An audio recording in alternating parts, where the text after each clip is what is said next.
গত বৃহস্পতিবার প্রকাশিত রায়ের মূল অংশে বলা হয়েছে, কোটা আন্দোলনকে কেন্দ্র করে নতুন করে হাইকোর্ট থেকে কী রায় দিল, বিস্তারিত এই ভিডিওতে আছে। আপনারা ধৈর্য সহকারে বসে দেখুন।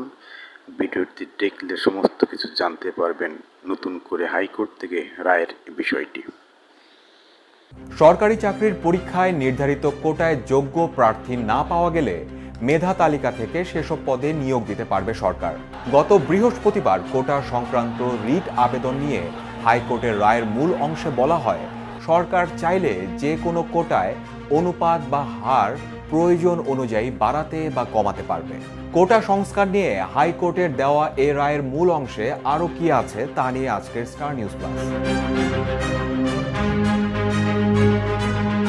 বলা হয়, সরকারি চাকরিতে নিয়োগের ক্ষেত্রে কোটা পদ্ধতি বাতিল করে জনপ্রশাসন মন্ত্রণালয়ের 2018 সালের 4 অক্টোবর জারি করা প্রজ্ঞাপনটি অবৈধ, আইনি এখতিয়ার বহির্ভূতভাবে জারি করা এবং এর আইনগত কোনো কার্যকারিতা নেই বলে গণ্য হবে।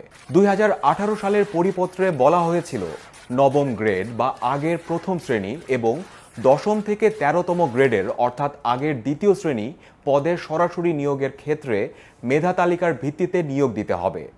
ওইসব পদে সরাসরি নিয়োগের ক্ষেত্রে বিদ্যমান কোটা পদ্ধতি বাতিল করা হয়েছে। সরকারের এই সিদ্ধান্তের বিরুদ্ধে মুক্তিযোদ্ধার সন্তান ওহিদুল ইসলাম তুষার সহ 6 জন রিট করেন। প্রাথমিক শুনানি শেষে গত 5 জুন কোটা বহাল রাখার আদেশ দিয়ে রায় দেয় হাইকোর্ট। ওই দিনই ঢাকা বিশ্ববিদ্যালয় সহ সারা দেশের শিক্ষার্থীরা কোটা বিরোধী আন্দোলন শুরু করেন।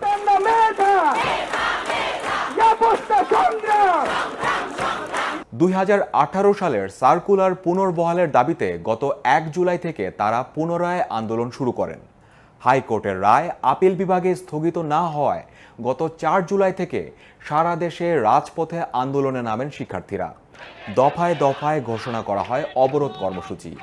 আইন করে কোটা পদ্ধতি সংস্কারের দাবিতে এখনও শিক্ষার্থীদের আন্দোলনটি চলছে।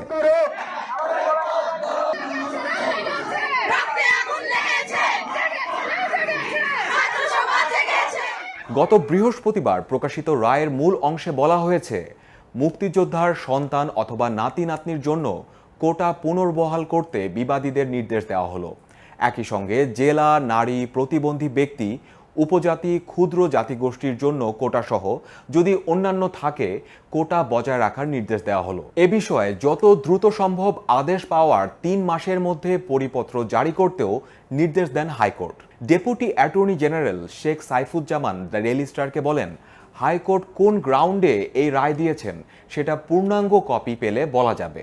তিনি বলেন, রায়ের মূল অংশের কপি নিয়ে হাইকোর্টের রায়ের বিরুদ্ধে আপিল বিভাগে আপিল করা যাবে না।